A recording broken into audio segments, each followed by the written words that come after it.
Welcome to the Life Friendly Business Podcast. Are you a female solopreneur juggling the demands of business and life, wondering how to make it all work without burning out?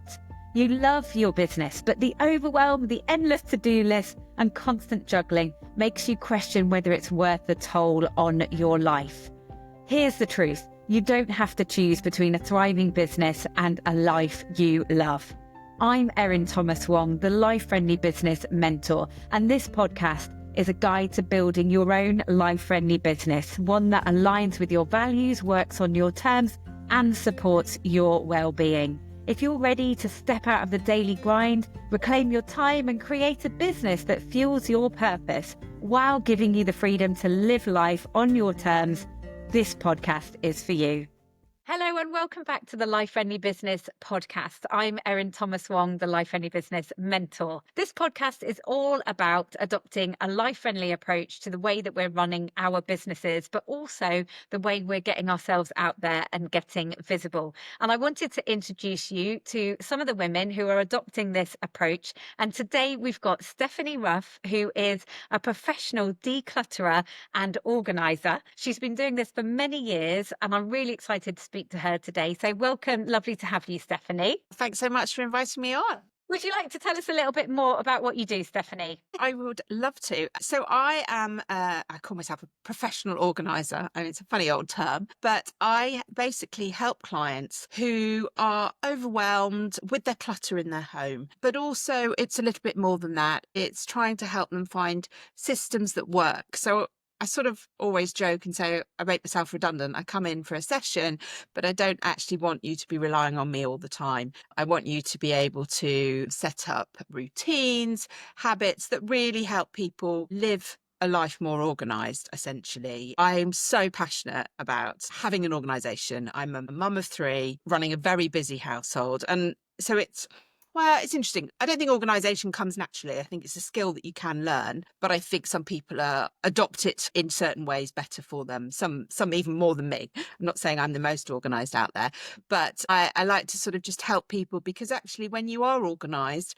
you have more time. You have more time to do things that you love. You can save money. You know, you're not wasting time looking for those keys. You're not buying a million products because you forgot you bought them. There's huge benefits to it. So my service is quite a practical one, but actually the benefits far outweigh those few hours that I might actually spend with you. It must be actually really beneficial to your mental health as well, to feel like you are organised in the home, because I talk a lot about the snow globe brain analogy. And, you know, if we're living in that kind of chaos as well, which is very common when you've got lots of kids running around. Completely. There are studies. There are some quite sort of serious studies about how stress and clutter are linked. Sometimes, and a lot of my clients won't necessarily realise what's overwhelming them, but the clutter is more of the sort of the physical sort of show of the fact that they're overwhelmed because they just don't know what to do with it. But by moving that clutter around out of the house or reorganising it, it does sort of shift the energy. I'm not a feng shui expert, but I see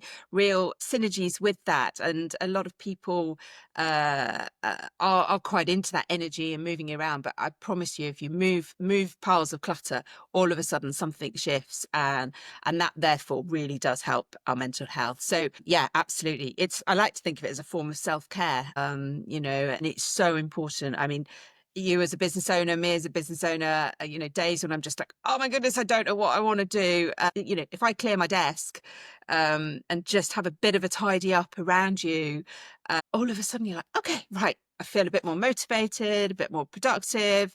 The benefits can be tiny, but actually massive. Do you have a couple of examples of people that you've worked with and the kind of things that, like, what do you do? Do you choose one room to focus on, or do you do the whole house? Like, how does it work? It really depends. It really depends on the client. They usually call me for one particular area, or they actually don't know where to start. So, that's a very common phrase, is I just don't know where to start. Well, by calling me is that first sort of step on the rung, and actually that's a massive step to admit. Asking for help when people sort of think, I should be able to sort of run your own home, or just don't know how to turn. They might have seen perhaps it on telly or heard someone say, you can get an organiser. We liken it really to being a personal trainer, we all know we need to go and do exercise. We all need to get outside. You know you need to tidy your house. But actually, if you're always constantly tidying, something's not quite right. The systems aren't there. And so, there should be no shame in calling an expert. So the clients will call me and say, I'm a bit overwhelmed, but then we have a chat, we work out what the main focus is. And I always sort of say to them,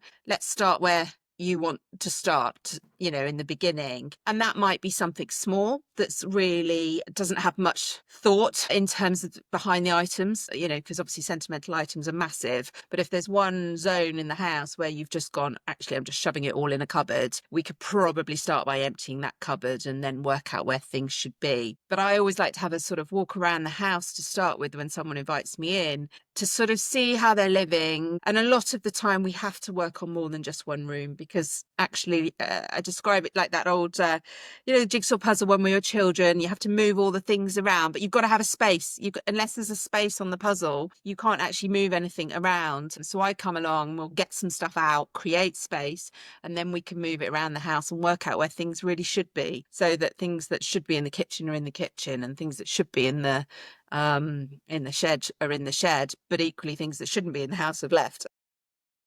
I'm guessing it's like, when you live somewhere, you can't really see the wood for the trees. And, you over time, you start habits of putting things in different places that made sense at the beginning. But I was interested that you said about, people recognizing that they need help with it, and getting over the fact that they feel like they should be able to do this. They should be more organized. They should be that. And we're really good at putting that pressure on ourselves. But I think, I don't know whether it's a generalization, but as women, we're not just looking after our own stuff, we're looking after everyone in the families as well. And no matter how much responsibility you can put on the kids as they get older, there's still all this stuff. And so, I know that I've worked with some women who are just like, all that, the kind of home chores that they feel responsible for, really overwhelm them, and make them feel like they don't have space in their head to think about other things. Completely. And it's down to, lack of time. We're all really short on time, and we're all wanting to be out there enjoying life. And that's what we should be doing, instead of being tied to the home. And I think we're all sort of told we have to have, should. I hate the word should.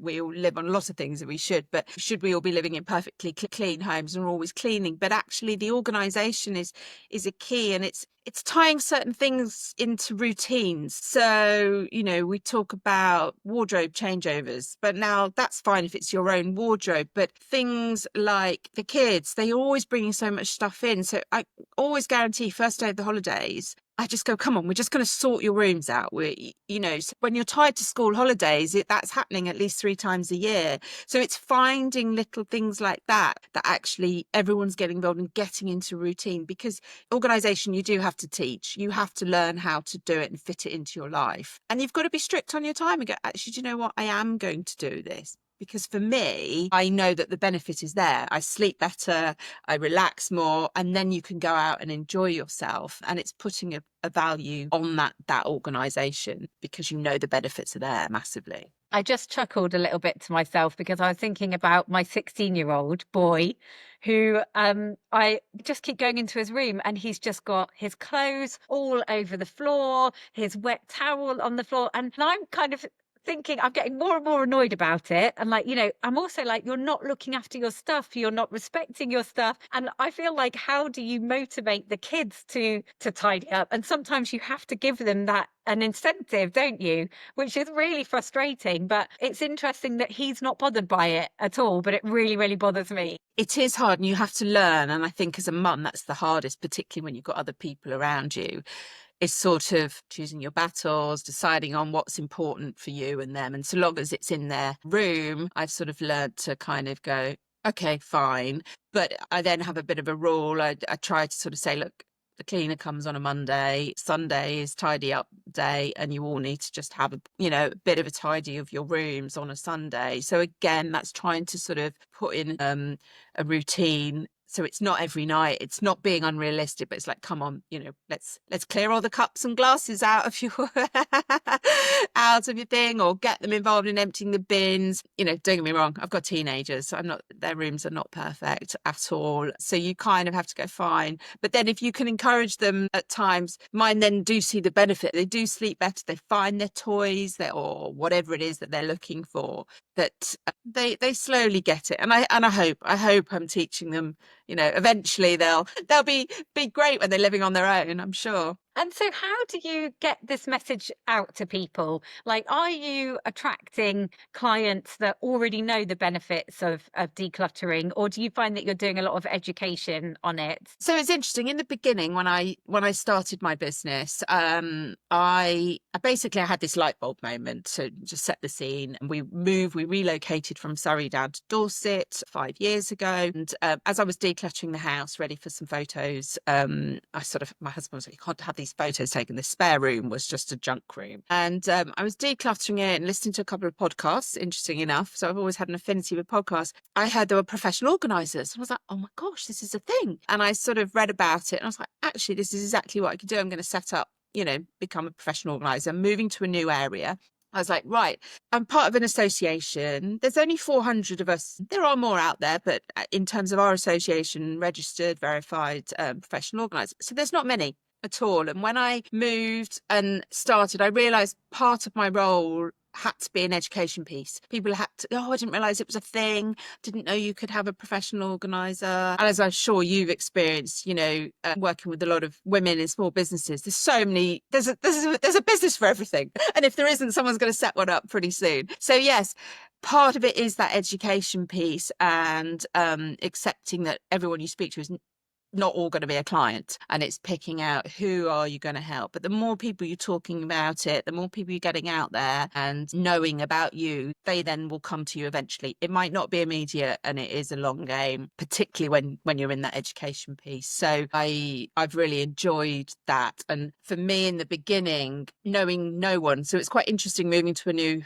new place and not knowing anybody. I was like, I've got to get out there. I've got to meet people. People have got to know about me. People have got to know about professional organising. So my first sort of year was probably just networking, joined a networking group, going to as many meetings as I could to sort of soak up information, make contacts, and sort of work out what was right for the business, accepting sort of anything and everything that was coming my way, just because I was like, yeah, okay, I need to build this up in that visibility space. And then I got really quite busy that I completely dipped off the networking and the getting out there, because I was obviously just servicing clients. And then I think this year I thought, I've got to go back to it was a little bit quieter, but I sort of took a bit of a stop and think, well, hang on, I'm not doing all that stuff anymore. I'm sort of just on the churn. And that's when I sort of, joined with your visibility mastermind, because I was like, actually, I need that accountability again. I need that focus, because it's very easy just to carry on with the churn. And actually going, am I doing what I want to do? I want to pick the jobs I want now, rather than just being sort of controlled by, yes, okay, I'm available, yes, I'm okay, let's do that. And so I wanted to switch it. So that's what I've done this year, is join up with you to really have that accountability and thinking about the strategy of where I'm going with the business. I think that's one trap that a lot of people fall into when they're doing really well and they're getting the bookings coming in and they're busy doing those, and they think, well, I'm busy, so I haven't got time to be doing marketing stuff. And then of course, especially with what you're doing, it's project-based work, and so at some point that is going to dry up. And I think it's the same with word of mouth referrals are obviously so powerful, and it's brilliant, and some people do really well on those word of mouth referrals, but we can't rely on that 100%, can we? We need to be making sure that we're kind of using different vehicles for getting our message out there. Yes, absolutely. And becoming recognised as an expert, becoming sort of seen a little bit more. None of my business, I'm not a fame hunter. I'm not someone who needs to be, the sort of face of it particularly, because I just love helping people and I love the benefits that they get. But I think it's important to, you know, stand up for the brand and give the brand the, you know, the importance that it's got and the benefits, so that people are seeing it and more people are seeing it and wanting to do what I always wanted to do, was just make sure that people are really getting those benefits of being organised. And, you know, I know you said you're not necessarily in it for the fame kind of thing, but you are the face of your brand and you're the person that is going to be going into their home.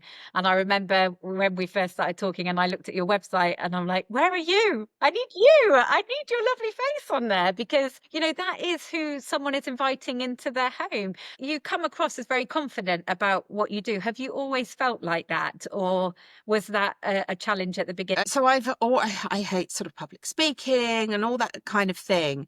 But actually, I found in the past that if you are on a stage talking about something that you're passionate about, it's actually very, very easy. I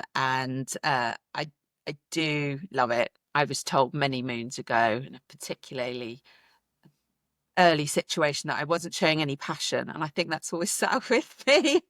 And actually, I am really passionate about this, and I love it, and just love seeing the benefits. And so to then stand up and talk about that's fine. I'm really happy to do that. I might sort of be panicking a bit beforehand, but yeah, I think it's important, as I say, to be the face and have that. And when I'm with clients, I know that they give me that confidence that I know what I'm doing is right. I'm helping them. They're benefiting. And I always get such lovely feedback, and they all, you know, keep wanting me to go back and do more, which is brilliant. And that's the best validation that we can hope for, isn't it? And I love the fact that you said, you know, now that you feel passionately about something, it's easier then to speak up, because I do really think that, you know, when you're feeling really nervous about getting visible and putting yourself out there, it can often be because you're not quite 100% sure of your message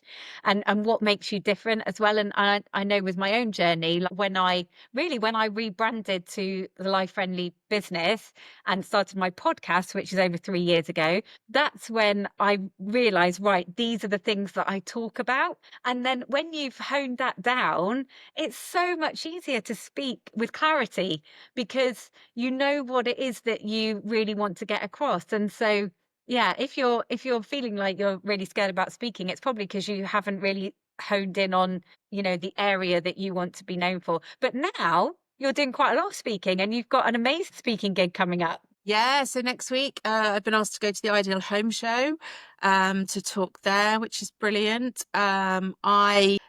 I pushed myself last year, actually, for a sort of speaking opportunity. There was a part of the association had got links with a show called Clean and Tidy, which has just renamed itself Home Life and You. And that's a wonderful event. And there was a sort of deadline for a speaking application. And I went, boom, boom, boom, okay, I've done it. And I went, oh my gosh, I can't believe I've actually done it. And then they came back going, yes, we'd love you to speak. And then I was like, oh my goodness. So sometimes you just have to do it. And then, you know, if you're in a room, I've done lots of WI talks and sort of ladies groups. Actually, you can just see them, you know, buzzing off you in terms of the information that you're giving and how you're helping them. And then when you get an email back the next day going, I'm so inspired, I've gone and decluttered my, you know, spices or my sock drawer, and you're like, that's fine, that's all I wanted them to do. You know, you go, oh, that's great, that's really, really good. So it's lovely to get feedback. So yes, next week I'm at the Ideal Home Show, and wherever that may take me later in the year as well. That would be wonderful. And you were on BBC Radio? Oh yes, I was on BBC Radio. That came about again, just as a sort of, any chance, or, you know, do you fancy a chat about this? And they were like, yeah. I was like, oh my goodness. And I listened back afterwards and thought, oh, it sounded all right, actually. About in our mastermind is the fact that we do take time to reflect on all of these wins, because we were saying the other day on a call that it's so easy just to keep rolling with your business, being busy in the day to day, and not taking a moment to think, wow, this month, I've actually been to a networking group, which led to a client, been on BBC Radio, which led to a client, you know, going to the Ideal Home Show. There's all these things. And, you know, it's just so important that we take time to recognize those incremental steps that we're taking.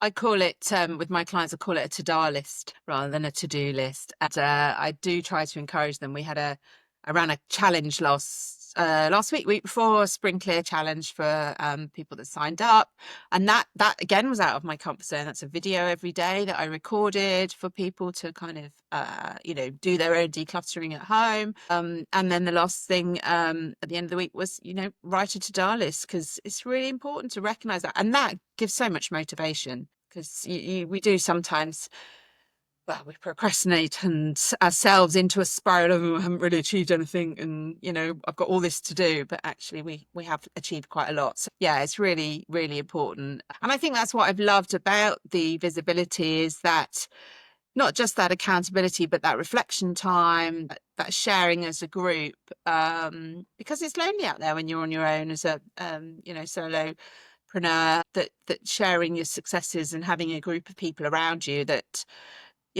give you a clap, give you a sort of applause, a thumbs up, well done. It's nice to have that and share that journey with others. Absolutely. And also to kind of keep pushing each other up a little bit higher when we're sometimes, thinking small, and then other people are like, no, you should be doing this. And it really encourages Completely. you. You see people doing things on Instagram and wherever, and you think, oh my gosh, they're doing amazingly. How have they got that? But then actually, when you're just chatting with people in the group and they go, oh yeah, just write into the radio, or just, send off that, you're like, okay, oh my goodness. So these opportunities come about, they're not big, scary people. You've just got to be happy to just ask. And what's the worst that can happen? I worked in sales for many years. What's the worst can happen?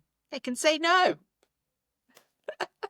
Absolutely. And, one thing I talk about a lot is taking CEO time for our businesses. And I know that with what you do, you talk about the fact that we are often the CEO of our homes as well. Absolutely. And that's essentially what it is. I thought that was a lovely analogy. We can't run our businesses on our own. And, we try to, and the houses are the same, but you've got to have systems. I'm not saying you've got to have lots of staff, but you've got to have those things that work, those reflection times. So like your CEO Mondays, I always have family Sundays where we sit and review the week ahead, what's going to happen, to make sure that we haven't missed any clashes of the diary, and really have a chat with everyone, particularly in the beginning. And I think this has come to light more, when the kids are little, we all thought it was quite hard work, but actually they did what you wanted them to do. They got in the car when you put them in the car and you took them wherever. Whereas now, I'm managing sort of 5 bodies that are all in different places at once. And,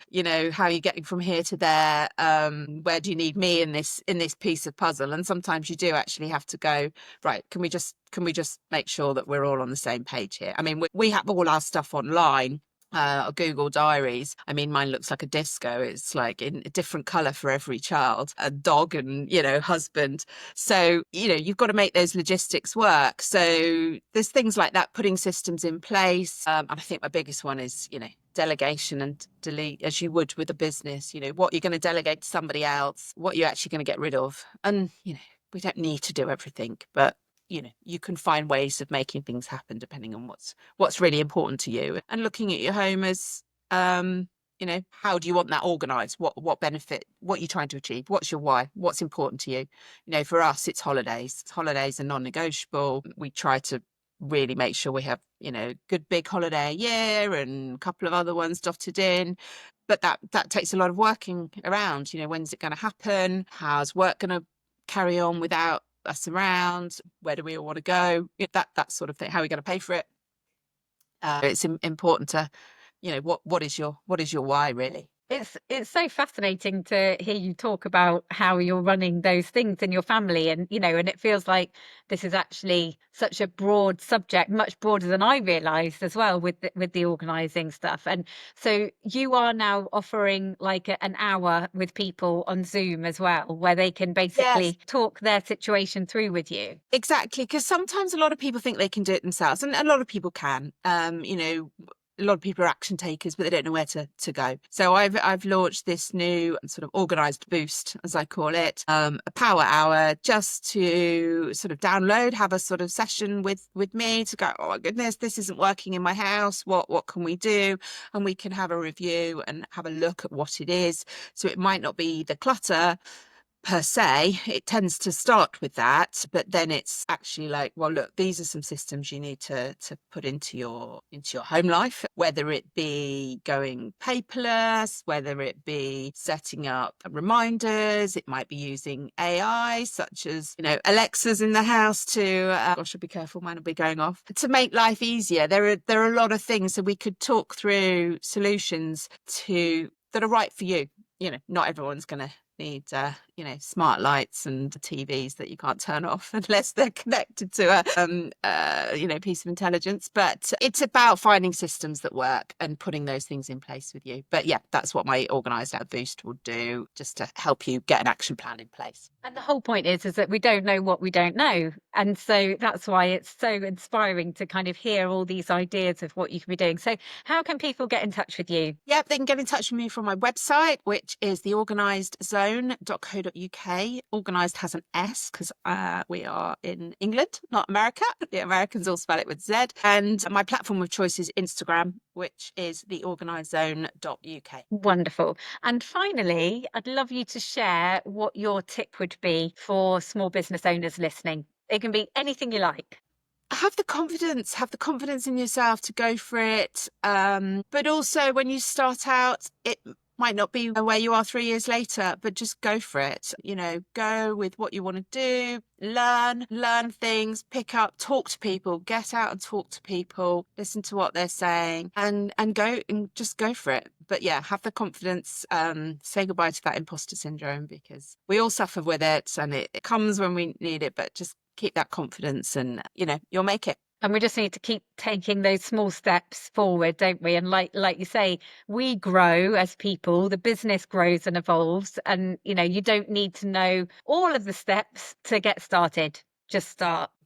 Completely. I couldn't say it better. Oh, thank you so much. It's been fascinating. I feel like I've got some tips already. So I'm going to go and start with that 16-year-old. Yeah, let me know how you get on. Thank you Brilliant. very much. Thanks, Erin. Great to chat.